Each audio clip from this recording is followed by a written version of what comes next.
We'll begin with some questions that we received in advance. And the first question is, I participated in a clinical trial for a new treatment, and I am now waiting for the FDA to approve the treatment. How can I find out information about when the treatment will be approved? That's a good question. The easiest thing to do is to ask the PI, like the investigator who enrolled you in the trial. So every trial has a local person who's responsible for making sure that the trial is run properly at their center, and that person should be able to tell you what the status is of FDA approval, if the trial was positive or negative, and when things are moving ahead. So that's probably the easiest way to do it. Sometimes there are press releases from companies about the status of their clinical trials, but I think probably your local PI, and it's most of the time it's the physician that signed the consent with you, would be the best person to ask. When can we anticipate new medicines and treatments becoming available to treat PH?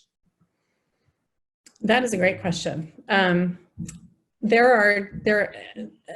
was in this presentation, there are a number of drugs that are in, I would say, phase 2, maybe early phase 3 trials. Completion of these trials can take a while. Sometimes it takes years. I am not aware of major changes with major new drugs that have moved far enough in the pipeline that I think it'll be within the next year. So I think we're looking a couple of years down. There may be new indications for the compounds that we presently use and are FDA approved, but whole new classes of medications I think are a couple of years off. Okay. I have another question for you, and it's, how do I determine if new PH treatments might be right for me? That's another really good question. So the first thing is just to ask the doctor or healthcare practitioner who's working with you to treat your pulmonary hypertension. And after one of the great things that really happens in a phase 3 trial is the people who perform the study will publish the results, and it gets published in a medical journal that your treater will have access to. And what I will do is I'll read the trial in detail, and I look at the patients who were enrolled in the trial. And probably the first question that I ask to myself is, does this patient population look like the patient who's sitting in front of me? Do they have similar disease comorbidities? Were they taking similar PH medications to the patient who's in front of me? And then I look at what the effect of the drug was. So did it improve 6-minute walk distance? Did it improve how long the person survived or reduce the number of times they were hospitalized? And then I look at the side effects. So they also have to publish the side effects of the medication. And then I will have a conversation with somebody who asks me if this medication is effective and say, look, I think you do look like the trial participants. For instance, they enrolled patients with idiopathic pulmonary arterial hypertension, and you have that. If you take this drug, we can expect the following benefits, and then we can also expect the following side effects or downsides to taking the drug. And then we can make a decision together if it would be a useful thing or not. Great, thank you. Are there drugs used to treat PH that are also used for other conditions?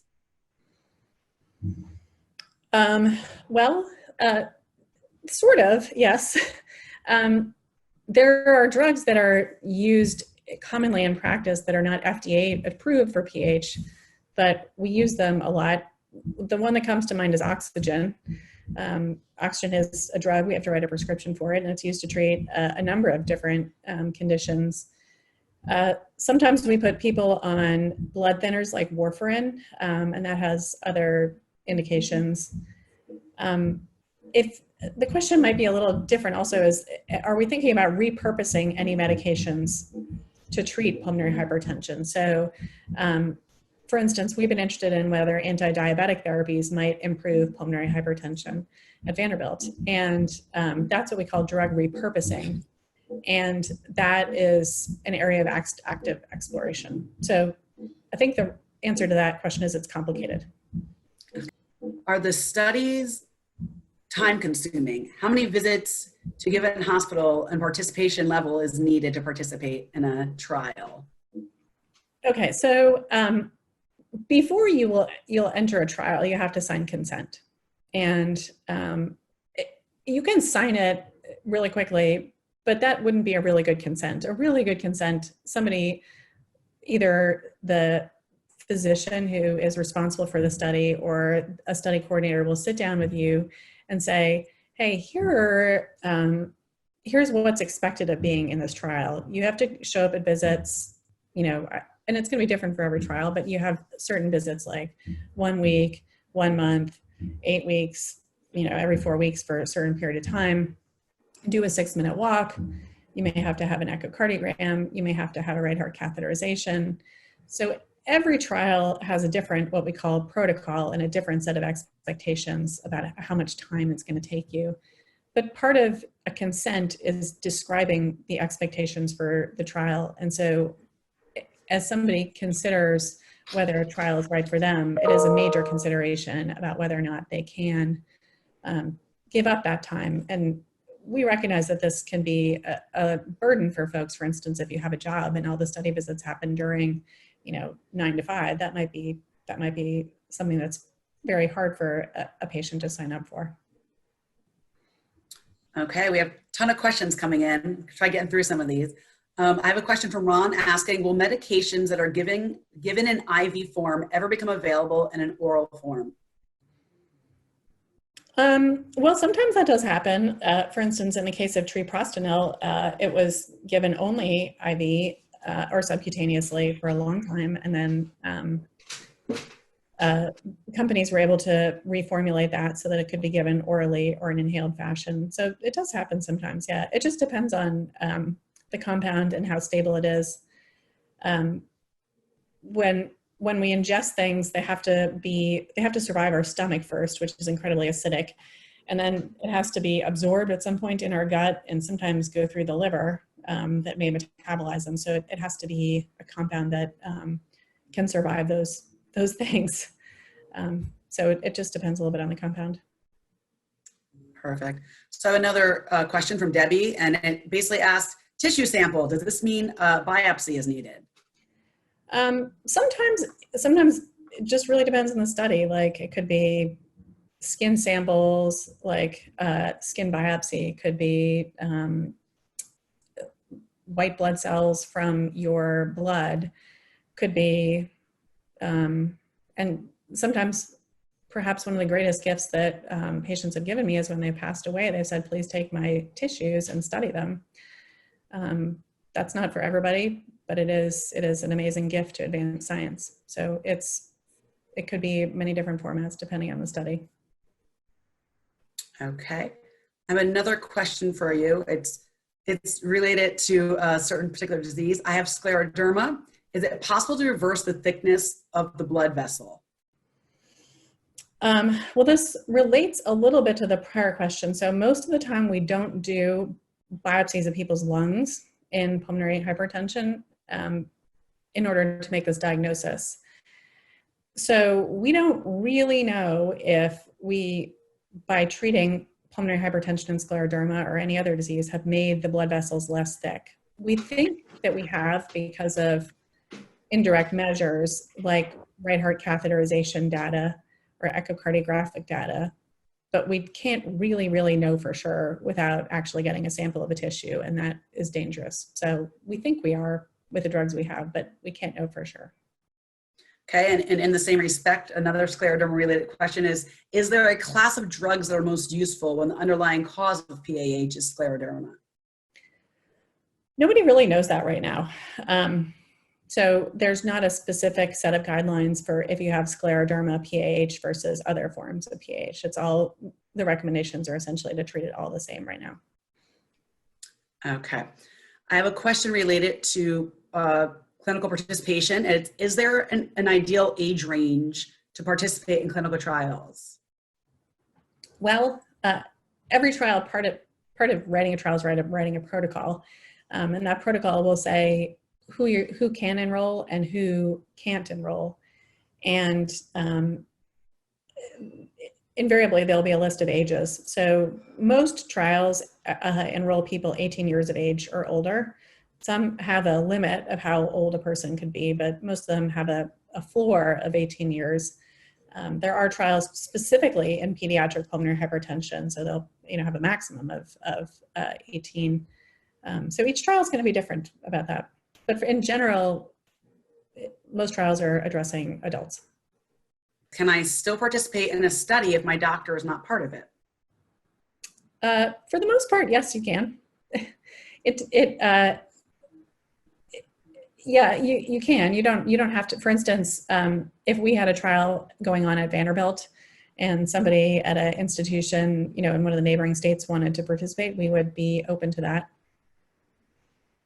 Perfect. Okay, we have another question. It's, do you think a cure for PH is a possibility in the foreseeable future? It is my fervent hope that in my career, we see a cure for pulmonary hypertension. And I run my research lab every day, hoping that we will march forward with our science and one day end this deadly disease so people can stop suffering from it and families don't have to lose their loved ones anymore.